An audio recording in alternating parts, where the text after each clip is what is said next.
오늘 묵상 낭비할 줄 아는 믿음 마태복음 26장 6절에서 13절 말씀.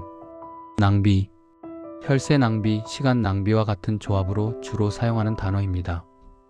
좋은 느낌의 단어가 아니라 나쁜 느낌과 의미가 담긴 단어입니다.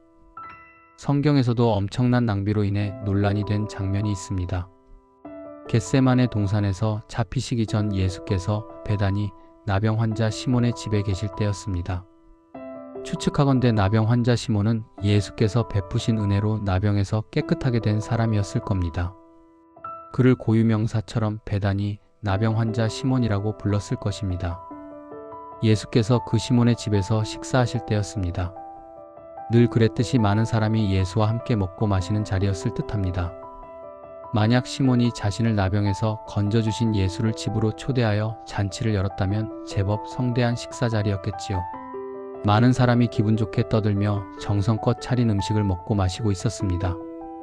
그때 한 여인이 값진 향유가 가득 든 옥합을 들고 와서 식탁에 기대어 식사하시는 예수의 머리에 향유를 부었습니다.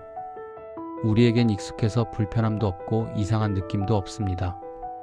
이 사건이 성서시대에 일어났으며 명예를 가장 중요하게 여긴 중동 지역에서 일어났다는 점을 생각해야 합니다.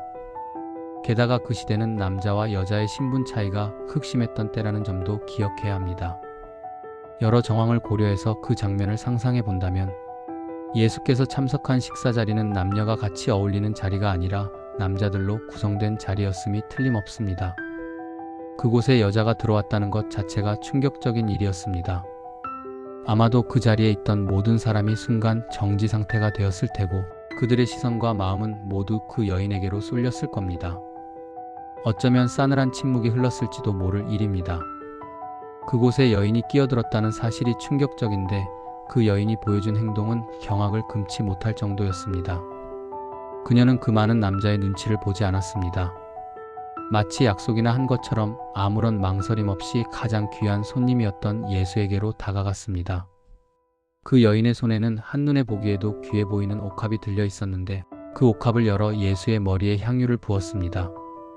그 자리에 있었던 사람은 향유 냄새를 맡는 순간 그것이 지극히 값진 나드향이라는 것을 단번에 알아챘습니다. 이 모든 장면이 황당하기 짝이 없는 일의 연속이었겠지요. 남자들의 세상 속에 여인이 비집고 들어왔다는 것 자체가 처음엔 엄청난 충격이었을 겁니다.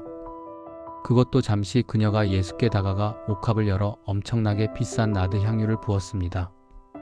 경악할 만한 사건이었습니다. 말씀을 보면 여자가 그곳에 들어온 충격은 온데간데 없고 그녀가 나드향을 예수께 부어 낭비했다는 말이 가득합니다. 그만큼 이 사건이 충격적이었다는 뜻이겠고 나드향유가 어마어마하게 값비싼 향유였다는 점이 도드라졌기 때문이라 생각합니다. 그 자리에 있었던 제자들은 말할 것도 없고 아마도 집주인 시몬을 비롯한 다른 사람들 모두 여인의 행동을 보면서 낭비, 그것도 엄청난 낭비라고 생각하고 말했습니다. 이 정도 양이라면 아주 비싼 가격에 팔아 많은 가난한 사람을 도울 수 있었다고 말했습니다. 단순한 경제 논리로 접근한다면 제자들의 생각과 말과 태도가 정확합니다. 이 관점에서 본다면 그녀의 행동은 감정을 주체하지 못해 순간적으로 그 값진 향유를 낭비한 것에 지나지 않았겠지요. 예수께서는 이 사건을 전혀 다른 시선으로 해석하고 적용하셨습니다. 예수께서는 제자들에게 이미 대제사장들과 백성의 장로들에게 잡히시고 넘겨져 십자가에 못 박힐 것을 예언하셨습니다. 제자들이 두려워 감히 묻지 않았을 뿐입니다. 예수께서는 이 사건을 당신의 죽음으로 연결하시고 해석하시고 적용하셨습니다. 그 여인이 값비싼 향유를 부은 것은 낭비가 아니라 당신의 장례를 준비하기 위함이라고 말씀하셨습니다. 그 여인이 이 사실을 이해하고 있었는지 아닌지 저자 마태는 침묵합니다. 여인이 예수의 십자가 죽음을 예견했을 수도 있고 전혀 예견하지 못했을 수도 있겠지요. 어느 쪽이든 상관없습니다. 예수께서 그 여인의 헌신을 받아들이셨다는 사실과 그 여인의 행위를 당신의 장례와 연결하셨다는 것이 중요합니다. 그 여인이 드린 사랑과 헌신의 크기와 깊이가 놀라울 정도인 것은 분명합니다. 하지만 그 사랑과 헌신이 지금까지도 짙은 향기를 남기게 된 것은 헌신의 무게 때문이 아니라 그 헌신의 의미를 부여하시고 해석하시고 받아주신 예수 때문이라고 해야 정확할 것입니다. 예수께 드린 나의 작은 정성과 헌신과 사랑을 예수께서 깊고 크고 향기로운 제물로 받아주신다는 것을 깨달아야겠습니다. 무엇보다 주를 위해 낭비할 줄 아는 믿음을 가지고 싶습니다. 나처럼 죄가 크고 문제 많은 사람을 위해 죄로 일그러지고 망가져 버린 세상을 구원하시려고 독생자 예수를 낭비하신 하나님을 생각한다면 주를 위한 낭비는 낭비라고 말하기조차 부끄러운 작은 것에 지나지 않을 테니까요.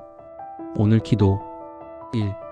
세상 사람들이 낭비라고 말할지라도 우리가 가진 가장 귀한 시간, 물질, 재능을 주님의 나라와 뜻을 위해 아낌없이 드릴 수 있는 낭비할 줄 아는 믿음을 주소서. 2. 우리가 주께 드리는 작은 정성과 사랑을 가장 향기롭고 가치 있는 것으로 여겨주시는 주님의 따뜻한 사랑과 은혜에 감사하게 하소서. 3. 독생자 예수를 낭비하여 우리를 구원하신 하나님의 크신 사랑을 항상 기억하며 우리의 삶을 주를 위한 거룩한 제물로 드리며 살게 하소서. 고맙습니다. 복 있는 하루 보내세요.